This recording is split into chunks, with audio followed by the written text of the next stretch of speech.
how will this election, That is the thing. whoever wins, how will it affect the market in both scenarios, Kamala or Trump? Regardless of anything. Oh, let me adjust myself. So, regardless of whoever wins, the historical trend is that home values will go up, regardless. Because typically the trends that I was able to draw from the past 50 years, from Nixon to 2020, the last however many elections that is. Yeah.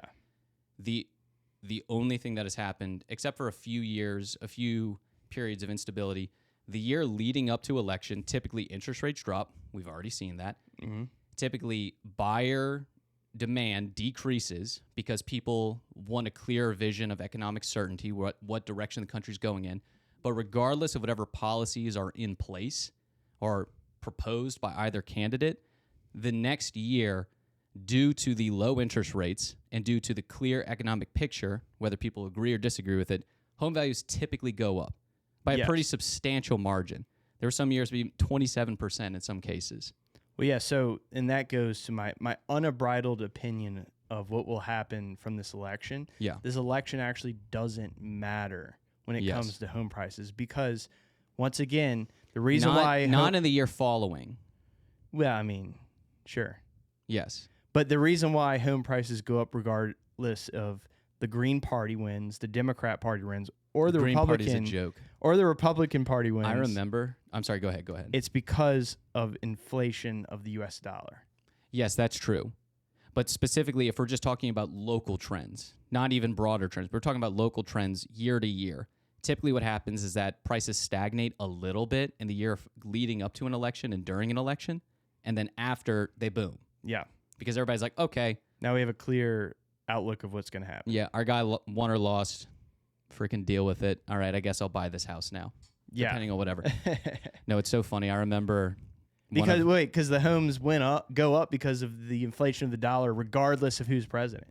Yes, exactly. Democrats and Republicans have both chosen to inflate the dollar. Yes. Every single time. One thing is almost 100% certain, and that is regardless of whoever wins in any election, that the next year home prices will go up. Yes. So whether you're going to plan on buying a home or not, they're going to go up. Mm-hmm. Now, what that'll be in the next year and the following and then going up to the next election, who knows? But in the year following, there's typically a boom.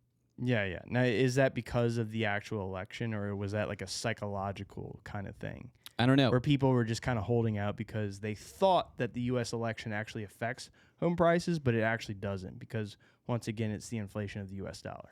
I think that it's more just people get scared and distracted and uncertain about the future. And when they're uncertain about the future, they typically don't want to spend or make a large investment. More reserved, conservative. Yeah, exactly. And so they're going to pull back a little bit. And then regardless of whatever happens, they're going to slowly realize the sky isn't falling.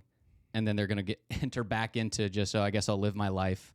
I was planning on buying a house last year. Maybe I'll do it this year. Mm-hmm. And so buyers will flood back into the market and sellers too, because maybe they're going to be in more of a position to make a move or not. Or the sky could actually fall and then everything goes. If the sky actually falls, then we have a lot bigger problems. Yeah. We don't need to worry about what your house is worth. We wouldn't even be having this conversation. Yes, exactly. Like, oh my gosh, get the kids, the dog, the cat, we're running. Yeah. Some people aren't going to like this, but I remember many years ago, there was somebody it was one of our friends from high school, and he was talking to another one of our friends who his voting district was in our hometown, but he was in Baton Rouge. And so he took off a class, did all this stuff, and drove all the way, hour and a half, to Mandeville to vote for a Green Party candidate. And I remember his response to him was like, "You're such an idiot." That did nothing. Especially in a state where we live, where it's almost, it is guaranteed that it's going to lean in one direction and that the state's going to go, the electoral college percentage of our state is going to go to one candidate and not the other. Well, and the funny part is if a third, I think, or not a small portion of the U.S. population got together and actually voted for the Green Party candidate, it would actually elect him, because there's something where if the Republican and the Democratic candidate don't reach the amount of electoral votes, it super boosts the Green Party candidate. And so it actually is true. If a small amount of citizens got together and actually voted for the Green Party, that person would be elected. Is that true? Yes. I'm not familiar with that law Maybe at all. look it up. Abraham Lincoln was a third-party candidate. He was not a part of the two main parties. Wait, Abraham Lincoln wasn't on the ballot in the South. He was a third-party candidate, though. I do know that. I need to brush up on U.S. history. Do more research into that. But yeah, no, it is true. If a small amount of the U.S. citizens actually got together and voted for the third-party candidate, they would win. But it's like, are they actually going to do that? I don't think I would check that. That doesn't sound right. Okay, yeah, check it. Okay, conversation for another time. Yeah. Kamala Trump, though, that's the here and now. Yeah. What people want to know. I know there's a large percentage of maybe first-time voters in this upcoming election who are very concerned about housing affordability. They actually cited that as one of the major concerns for the entire presidential election. Yeah. Especially for Gen Z and X, I believe it is, that of a majority of them, that's in the top 3 issues that they're concerned about. Border security, something else, and then housing prices. Housing affordability. Let's go Kamala first. So I would have to pull it up.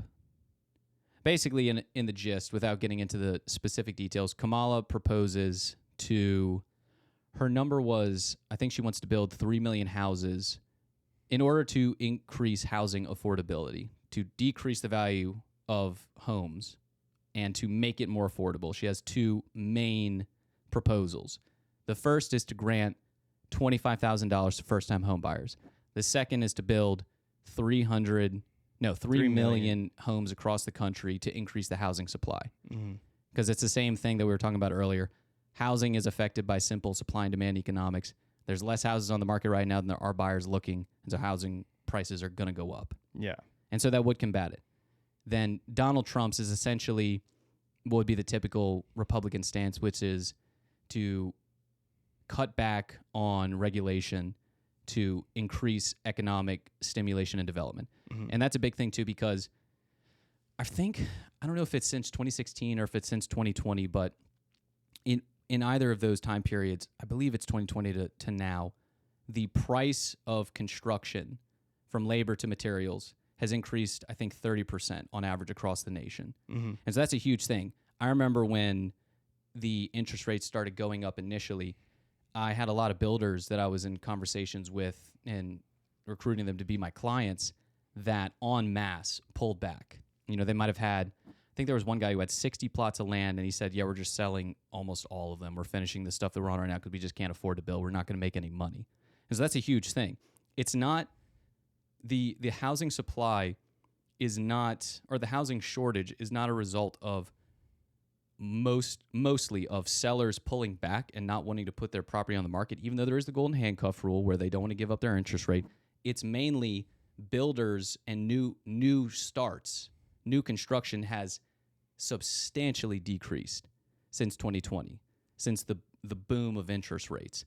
And so by bringing builders back into the economy, more development, that will increase the supply, which will tip the scale a little bit more into a even market rather than just a purely seller's market. An interesting thought, I don't know the answer to it, but it would be if you cut regulations, and that would, I guess, influence builders to build more. Does that mean the supplies that they're using to build these houses aren't as good because you're decreasing regulation, therefore the houses wouldn't actually, is there like a safety thing where like, hey, we're going to cut back?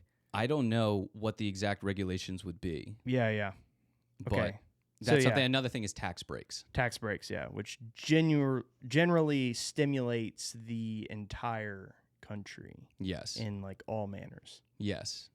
So yeah, it would, if all those things were put into effect, then it would put more money back into the average home buyer. It would put more incentive into home builders. There'd be more money going around, like, period, in all aspects, pretty much, which would boost everything almost. And so that's the thing. What would affect the housing market in a more positive way? First-time home buyers being granted $25,000 and 3 million homes being built. How? I don't know. I don't know if that's even clear. Or tax incentives and cut back in regulations? What would impact it more substantially in a favorable direction? Yeah. We don't know. Yeah, It's really hard to say. One thing we do know is that housing is going to go up regardless. Home prices are going to go up regardless. Okay. More buyers are going to enter the market regardless. Back to Kamala, if you give all these first-time home buyers, and maybe there's a stipulation where you have to have a certain amount of income to get it.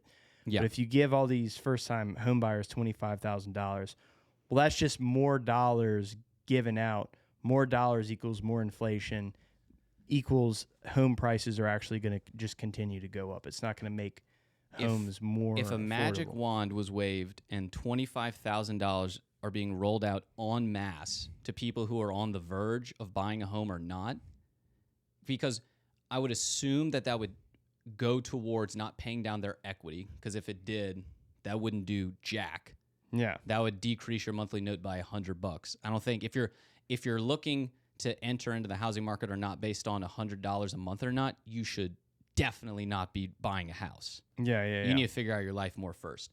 So it probably would be going towards closing costs and a down payment.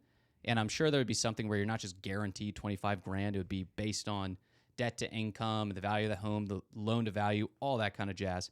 But if a magic wand was waved and $25,000 were rolled out en masse to go towards down payments for people who were on the fringe, who are entering into the market, and first-time homebuyers are a very large portion of the housing market every year, it would be a freaking nightmare for people who are actually struggling to get into the housing market, because you're going to see people flooding en masse into these areas to try to grab this place that they were finally doing. And so the supply is going to go further down. So if you're building 3 million homes, that's not like you can just summon 3 million homes out of the ether to exist all at once. So you have to first roll out the supply, then the incentives, or in some kind of gradual fashion like that. It's almost like the Kamala thing would boost the real estate industry. Oh, we would. Hard. We do great. Yeah. But it wouldn't be so good for the whole picture. Yes. It probably would be really bad for people actually trying to buy a house. Yeah, because it would make them vastly more unaffordable. Yeah. So yeah, in summation, Kamala, $25,000 to first-time home buyers and 3 million new homes built. Trump, decreased regulation and tax breaks. The Kamala side would probably stimulate the real estate industry crazily, but it wouldn't be well for the overall country, whereas the Trump side would be well for the overall country, and therefore the real estate industry would get stimulated indirectly. But Kamala's plan would probably stimulate the real estate industry specifically more, in a sense, because, all those homes and all that money houses would be going left and right. Yeah, either way, all I see is home values increasing. Because both will stimulate the economy. Well, Trump's is stimulating the overall economy, therefore the real estate industry. Kamala's is directly targeting the real estate industry to stimulate activity in it. Well, think about this, though. Fiat dollar currency has been so integrated into your psyche that whenever you go, regardless, home prices are going to be increasing, there's a blank behind that says in terms of the U.S. dollar. Yes. But you automatically de facto think home prices go up because U.S. dollar inflates. You see what I'm saying? But you don't in everyone does it to some capacity. You're not thinking in terms of Apple stock or in terms of it loops back. Well, there's a reason for that too. It's like I said, homes are bought in the United States in fiat currency. What about China? What do you think? What do you think homes? You think homes are just bought in China? I mean, I know they are, but wonder how much their government. I have no idea. I know one of their biggest real estate banks that funds the building of projects went bankrupt, and they had those ghost cities. Oh yeah, where they got abandoned and stuff like that. But trying to do too much too fast. Yeah. But oh no, there was something else. Oh no, that's what it was. We discussed this the last time. What percentage of Americans have less than $10,000 saved? big percentage. A majority. Yeah. Those people aren't owning Bitcoin and gold. They're owning Or Apple U.S. stock. dollars. Yeah. U.S. That's dollar. all they got. All they got's fiat currency. Paycheck to paycheck, really. So it's like... Yes. So we're talking in terms of those people. Yeah. Those are the ones who are affected anyway. I don't even think those people can afford to buy a home because you need a down payment to buy a home. That's one of the biggest things. Okay, and so that's probably going into the Kamala Harris campaign's philosophy. One of the vast majority, one of the big reasons why Gen Z, Gen X specifically cited that the American dream doesn't exist anymore, the white picket fence, why all that's an illusion, is because they can't afford housing. One of the biggest reasons they cited is because I cannot afford the down payment. Mm-hmm. There are ways to get around that. There are programs like, you would be amazed at how many people think you need 20% down to buy a house. I would actually be curious to know what that number is. I would imagine it's over 50% of the country. It's probably closer to the vast majority of the country thinks you need 20% down. Mm-hmm. So you're talking about a $400,000 house, 20%. What, that's close to $75,000, $100,000? So yeah, if you're talking about coming up with $75,000 in cash to buy a house, I would say that's unrealistic for almost every American. But even like 2%. Well, 3 to 5% is the minimum for 3.5% is for FHA. That's the lowest, and that's a very common program. They give you that's typically for people with lower credit scores. If the majority of Americans don't even have money saved up, yes, they can't even meet a 3% down payment. Yeah. So it's like, are the people who are actually buying houses the top percentile of Americans? I mean, is there? I know there is a way. Millennials made up the biggest portion of home buyers. I know there is a way with like veteran loans where you can get a house without putting any down payment down. You still have closing costs, though. You still have to come up with money out of pocket up front. Yeah, is there typically any? It's 1%. Is there any way outside of that where someone could buy a house without? Yes. With just closing. Yes, there is a way. So if you have a good agent, if you have somebody who knows what's what about how to structure a deal, so what you can do, if you have a VA loan or if you have a rural development loan, RD loan, which is anything within, I think it's 25 miles outside of an urban area, it can still be in a metropolitan area, just outside of a city, then you can put 0% down, so you can finance 100% of the loan, but then you're still going to have closing costs. So let's say theoretically you have 1 to 2% in closing costs.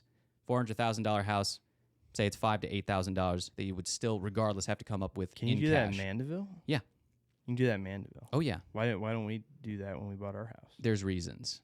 It's great. It's great if you have a limited cash supply. Like there's typically penalties. Well, no, a VA loan is just good regardless. Well, yeah. If you're a veteran, it is a direct incentive. You need to get a VA loan. There's I'm talking no about reason not to. Regular people, though, non-veterans. You could typically apply for a rural development in a lot of areas around here, but there's reasons why people wouldn't do it.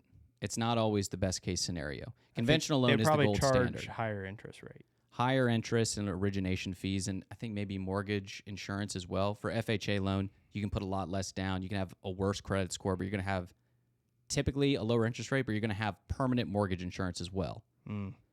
But what you would do, the way you can pay $0 to buy a house is if you have one of those loan programs, and then you negotiate with the seller of the house to pay that percentage in closing costs.